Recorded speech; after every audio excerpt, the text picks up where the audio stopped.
What began as an experiment to bring my 11-year-old daughter into my business has evolved into Our Young Creators, a podcast, a training center, and a movement dedicated to equipping kids with real-world marketable skills so that they can fund their own brighter futures. We're here to inspire you to turn consumption time on devices into creation time and use technology as a tool to bond and not bicker with your kids. Join us each week as we share the inner workings of our partnership and bring you stories from guests of all ages and from all walks of life on our quest to nurture and to celebrate our young creators.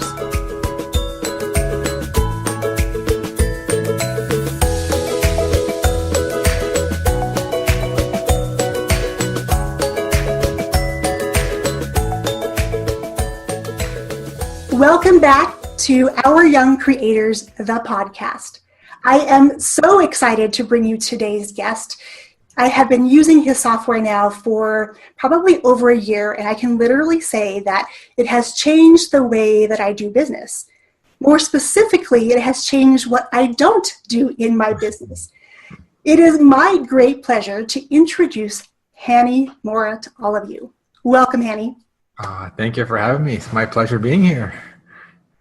This is such a fun topic for me because ever since I found you and your software tools, it has literally been such an eye-opening adventure because I was creating tons of content. However, I was having to do a lot of manual back-end work to put that over on different platforms. Mm-hmm. Before we dive into your amazing software, can you give us a little bit of a background on how you got to be a software developer? What that pathway looked like for you? Yeah, for sure. I've been just tinkering with computers like all my life. I've been fortunate. My dad had a computer early on, and he let us play on it and experiment. So I've always been kind of computer techie. And then when I went off to school, I got into computer engineering, and just I don't know. I'm not really sure how I ended up there, but that's something I enjoyed. So I said, okay. So anyway, after I graduated, I got a job and was working as an engineer, software engineer. And then I got into like more management role, like project management and stuff. And then, I don't know, then one day, I started a blog in 2009. And I love creating content and I love teaching people. And I had a really big passion for video. Like I've always been a video guy. I was the guy in the family is always making the home videos, and we go on a trip and we come back and put all the video clips together. That was me. I spent hours. I loved it. So anyway, I started a blog about video. I teach people how to make video, and then using YouTube as a marketing tool, and got into more of the SEO on YouTube. Anyway, long story short, a couple of years later after blogging, I didn't feel like creating a course is kind of my thing. I'm a software engineer. How do I use my skills and my passion of video and software? I just said one day, I got to create a software for video. I didn't know what it was. I just knew I had to create it. And then I kind of reached out to my followers on the email list and reached out to kind of my own process of what do I do every day. And I said, I hated the process of going to uploading a video to YouTube and then going to my blog and then making a blog post and then copying the embed code. So the process of getting the video onto my website was a pain, and not pain, it was just annoying. It seemed like this is something that should be automated. And that was my first WordPress plugin, is automatically take my YouTube videos and make them into blog posts. And that's how I got into this, where we are today. I mean, there's 3 or 4 years of doing from YouTube. We went to podcasting went to Facebook Live. I was sticking in the WordPress space because blogging was something I was doing. And then with the latest software, I kind of reached out beyond WordPress. I thought, how do we get our content across platform, not just to your blog? So that's what the repurpose.io is all about, is getting your content to different platforms. So the whole premise, like to summarize all this, I've always loved automating, and partially because I was lazy. So I'd make the content once or upload it to one place and have it go to other places, including my own blog automatically. And that's what all my tools do. That's so great. And I'm giggling a little bit because when you said you're kind of lazy, Yeah. I have to say I'm the same way. I want to do something once and use it lots of different ways and at different times. So I think that's why when I found your software, I was like, hallelujah, somebody else already thought about doing this, because I don't want to do this. I have no idea how to make that happen. So when I found your tools, I just thought, oh, life just became so much easier and grander, because now I can really focus on what I love to do, and that is share content, and like you, to educate others how to make processes simpler and really how to make things work in their lives and make it not feel like work, but more like play. Like play. And you made a very good point, because when you know you have a big, long checklist of manual things you need to do, it almost demotivates you from actually creating the content, because you know you have all this other work you need to do. But knowing that you just got to focus all your energy on making content, whether you're interviewing, making a video, focus on that, deliver the best you can, and the rest will be handled automatically or almost fully automatically. Knowing that just helps you be more motivated to create more content. Right. It's almost like that gray cloud is lifting, and all of a sudden here's the sunshine again, and you can be in a space where you love doing what you do, and the rest of it just kind of happens magically in the background. And that, my friends, is the best part about being able to repurpose. For so long, I spent all the time, like Hani did, with downloading and uploading, and we live in a small town, so internet speed is really, really slow. So literally, I sometimes have to put on one laptop, okay, I'm going to upload a video on this computer, and then, try to go to a different internet connection and download a video on this one. And it was just such a labor and soul-sucking process, because I couldn't use the computer because it was just like being so bogged down by these big video files in particular. So I love that. I want to go back kind of to the beginning too and talk about your journey as a kid, because I think now with kids having so much access to technology, it's second nature for them to grab their phone and take a selfie, or to make a video and to share their message with the world, in their own circles. What I love to be able to do is help kids take that love of their technology and the desire to use those devices and turn it into creation time, where they can start learning to cultivate and craft their own futures and take their own path, and then be able to go out there and serve others with what they learn from us. So I want parents who are listening to hear this, because it's really easy to take these devices away from our kids. It's really easy, because it seems like they're just sucked into this vortex of time and space, and there's nothing else but this device. What I love about your story is that you were always making videos. You were doing these things from when you were little. And all along the way, there were these little milestones, little signposts that ultimately led you to what you're doing today. And for the kids listening, I want them to take away that if there's something that you're loving doing, it could be video, it could be audio, it could be creating websites and coding. Those things can absolutely take you to that next step and lead you down a career path that you probably can't even imagine right now. Yeah, exactly. You don't even know. Like, I had no idea that my passion for video was going to lead me to creating software for video. But you don't know, but you just do what you love, and you're excited about it, and you're having a good time. And I just kept doing it because I was enjoying myself. So yeah, definitely. My daughter, actually, I'm not kidding, 2 or 3 days ago, she asked me, I want to start a YouTube channel. She's 9. She's like, I want to start a YouTube channel. How do I do that? And we've already, a couple of years ago, worked on editing her first video. I showed her how to record and edit, and she's getting into it. And she started a blog. We started a blog a couple of years ago as well. She's not active on it, but I think video, you see more, you see the final product and you get to work on it. So I think videos is to me, it's exciting because I like video. So I'm happy to sit with her and show her how to use iMovie or whatever tools she wants to use to just tinker around. That's the key, is to tinker around. Don't be afraid. Let your kids tinker. Obviously, you want to supervise them and help them as much as you can, but let them tinker, let them explore and see what they like and see what they don't like. Yeah, and I would love at some point to bring your daughter onto an interview as well and talk to her so she can let other kids know what she's doing and let them know that it's possible. Because I think that I hear the phrase, I want to be a YouTuber all the time. Mhm. You know, I have an 11-year-old and I have a 14-year-old and they're friends and they all want to be YouTubers. And, you know, while on one hand it makes me a little bit nervous because they don't necessarily have people in their lives who can guide them down the proper path to making that be a really productive and successful thing. You know, they're tinkering in the background and, you know, there's lots out there. So as Yeah. parents, yeah, it's definitely a hard choice to be able to say, okay, we're going to create this YouTube channel and now my kid is going to be on video and do all these Right. things. And parents definitely are concerned about that. Yeah. However, if they're 100%. finding mentors out there who are already doing it and are being very, very conscientious about teaching kids how to do it properly, because what goes on the internet stays there forever now. So to Mhm. really be thinking about in 20 years, would you be proud of what this thing is that you created? And Yeah. look back.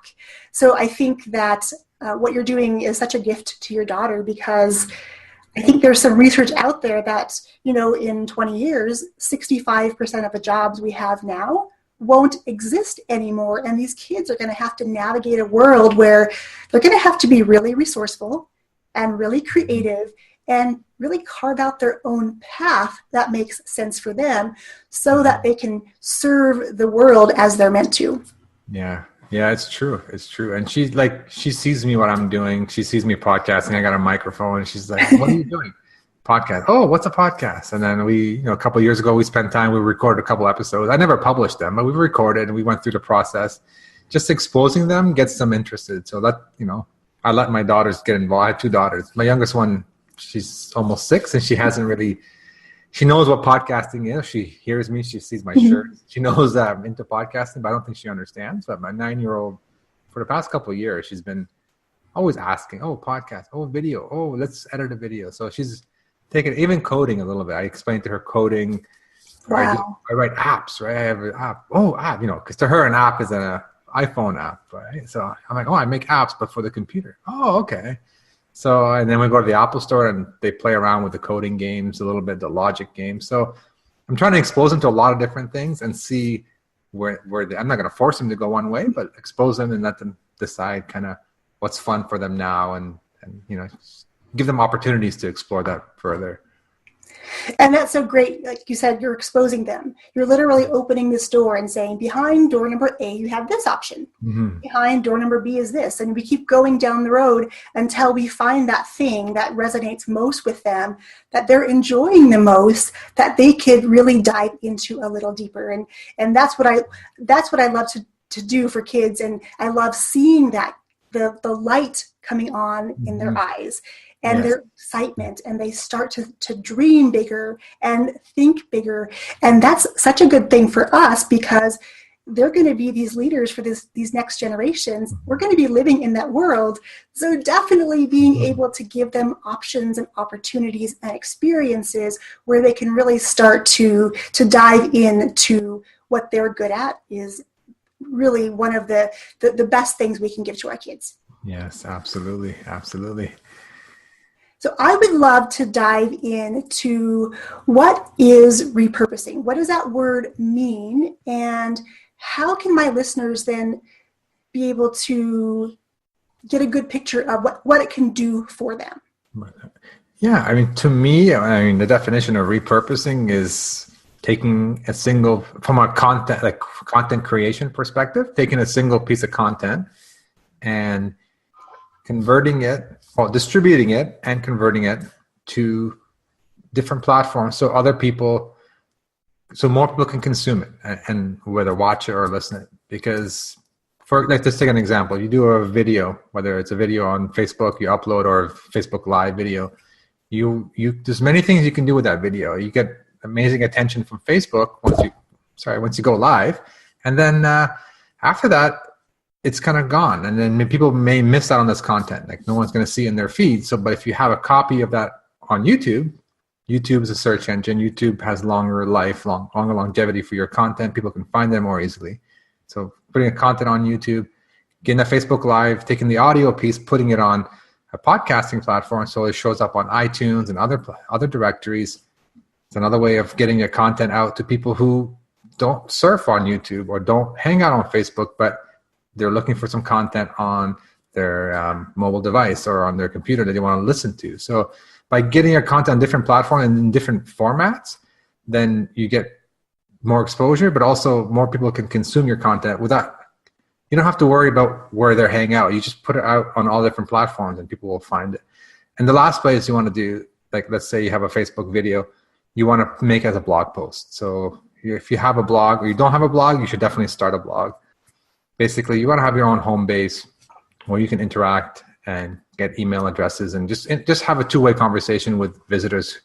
And the best place to do that is on your own turf, which is your own website or blog. So making a blog post, putting the video on there, it's definitely a kind of the third platform. So taking one video, you can have a blog post, you have it show up on Facebook because you do it live on Facebook, let's say. You have it on YouTube, which lives longer as a video. You can have it as an audio podcast, and you can have it as a blog post. And with the software, with the Repurpose software, you can automate pretty much all those steps. So yeah, you want to be out. You don't want people to come find you, go to the platform where your content is. You want your content to be available on the platform where they hang out. Yeah, and it's so similar to the different ways we all learn. Some people like to listen to stuff. Some people like to read it. Some people like to watch a video. Other people want to do all of those things, which happens on the blog. Mm-hmm. So I think that, being able to take one piece of content and then maximize it. We're not going to go and let it die someplace on a platform, try to send traffic to someone else's platform because it's not really our traffic. Right. We definitely at some point want them to come back to our own websites to, like you said, engage with us, connect with them, build a relationship with them. And then if they're connected with us there, they can be part of our relationship building in our email lists and beyond. So I think that what you've created is such an invaluable tool. And if people are listening and you're doing a live video, but it's not going anywhere else, you definitely want to check out repurpose.io because it's going to change your life. It's going to expose you to new audiences that are hanging out on those different platforms, from YouTube to iTunes to Spotify. All those different platforms are a reality from one singular video. Yes. And even the other way around. So if you're a podcaster, you're not quite making videos yet, but you do have an audio podcast, you want to go beyond the audio podcasting platforms like iTunes and Spotify and those. You want to make that audio into a video and put it onto YouTube, put it onto Facebook. So you want people to consume the content on those platforms. And I say Facebook a lot because not many people are doing it, not putting the video version on Facebook. And the thing about Facebook is Facebook doesn't like links. So by putting links back to your website, A, most people are not going to click that link. And B, Facebook doesn't like you putting links for people to leave Facebook. They want people to stay on Facebook. But by uploading a video on there, video version of your podcast, which is something that Repurpose can do automatically. You don't have to be in it. It just takes the audio, it puts a nice image and some animations. They can listen to it right on that platform. And Facebook loves video, so it's going to give your video post a lot of attention as well in the newsfeed. So the fact that they can consume the content on the platform they're on without leaving is very, very important. And that's a really, really good point too, because I know I see a lot of Facebook pages where I used to do the same thing before I found out about not doing this anymore, that I would link people to different articles, to my website, to do different things. But yeah, the engagement and the interaction of that was pretty small because it's not native to Facebook. So I think it was not getting very preferential treatment. It was getting pushed to the bottom. And those things that were happening live or uploaded directly, even those YouTube videos uploaded directly from a computer, were getting better engagement that I noticed than trying to link out somewhere else. So it's a really important takeaway. Yeah, definitely, especially on Facebook. They prefer you put the content on their platform, and no, the only way you can do that right now is video. You can't upload audios to Facebook. So definitely take advantage of that option. If you're a podcaster and have an audio or any kind of audio content, definitely convert it to a video and put it on Facebook. Perfect. I actually connected with a friend, Sasha Gray, and we were talking about this audio thing on Facebook, how it was there for a while and people were loving it. Those of us who do a lot of audio content already were loving it. And then it disappeared because I think it was a pretty underutilized resource that they created that they didn't see people using it.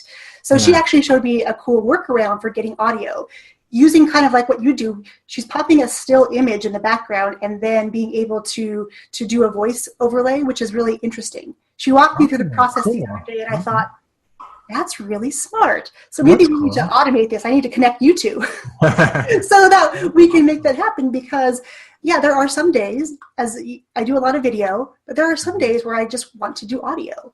So there has to be a better way to be able to do streaming audio on a platform like Facebook. So I'm hoping they bring it back. If not, though, I hope that that's something maybe in the works down the road that we can be able to enjoy the suite of products that you offer us. That's awesome. No, that's a great point. Like sometimes you're right. You don't feel like necessarily ready to be on camera, or don't have the space, or maybe you're just not in the mood to be on camera, but you still have content you want to share. You definitely want to keep putting content out there. So that's a great idea. So if there's someone out there who is listening, who is thinking, oh, this sounds really good, I like this idea of repurposing, what is something that you could recommend that they do today that can help them down this path to repurposing their content?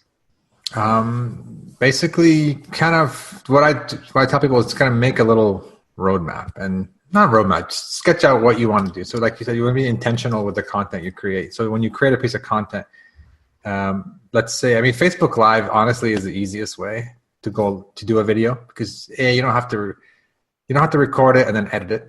Editing is a pain, and you need tools, and the fact that it's live, people know, hey, I'm live.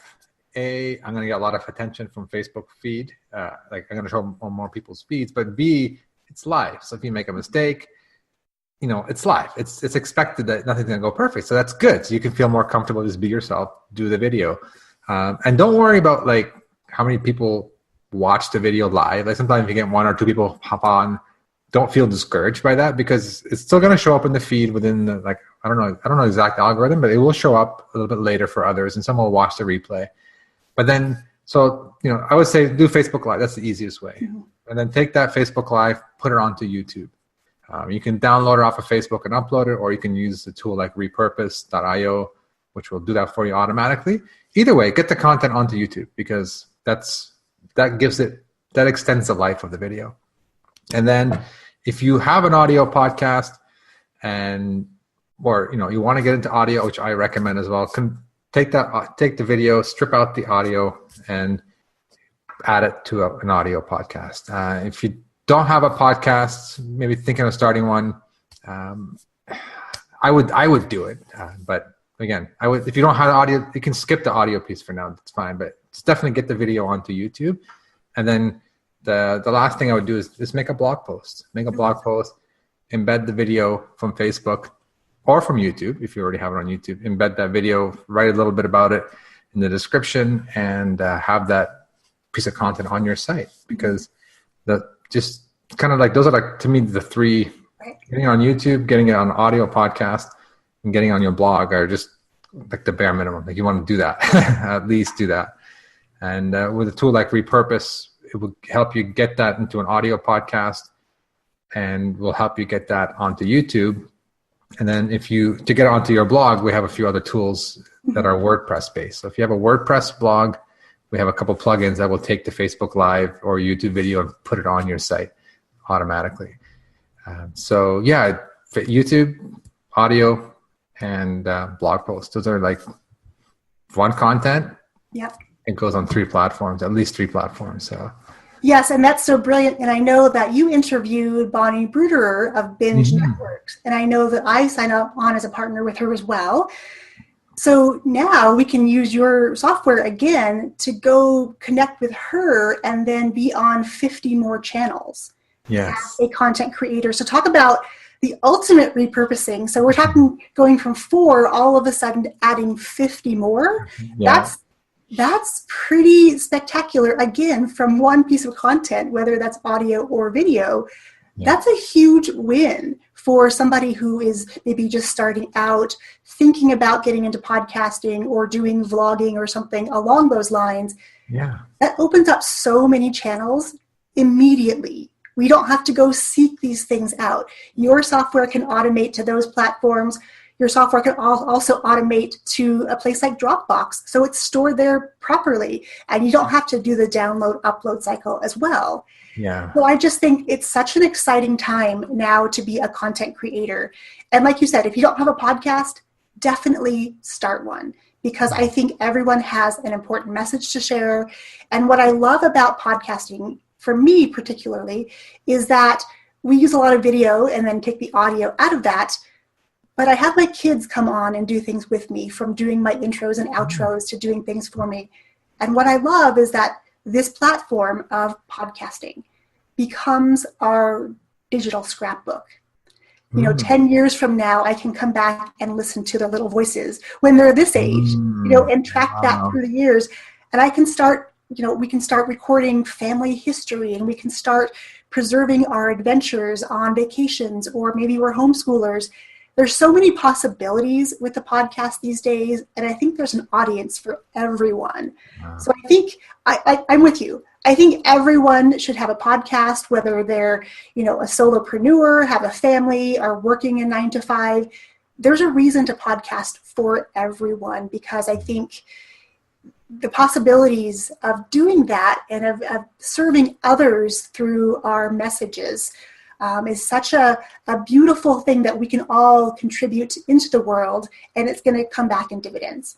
Yeah, absolutely. Podcasting is an amazing platform, and it's not much extra work, especially with a lot of the tools out there now. You can automate a lot of the steps so that you can have a content that's on Facebook come up to be a podcast right away if you wanted to. So there's no more excuses, is what I'm trying to say. No more excuses. I don't have time to make a podcast. Yes, no excuses is right, because I think that some people go to hit the record button and something stops them.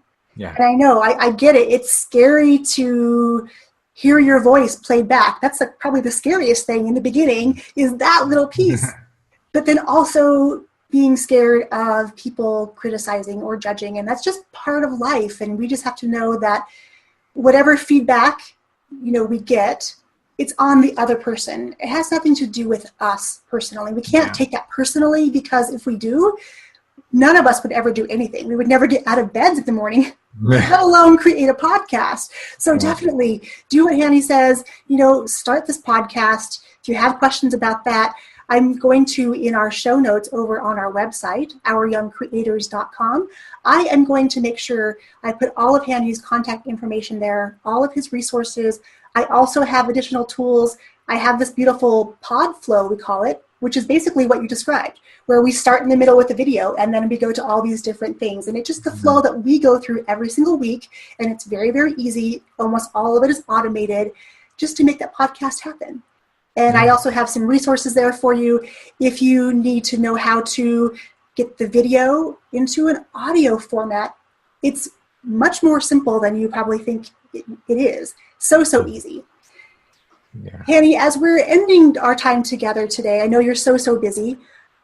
What is one last piece of advice that you could leave our listeners with today? To me, people say content is king, and it's true. It's the content that really counts. Don't worry about what your hair looks like, or what kind of camera you're using, what kind of microphone you're using.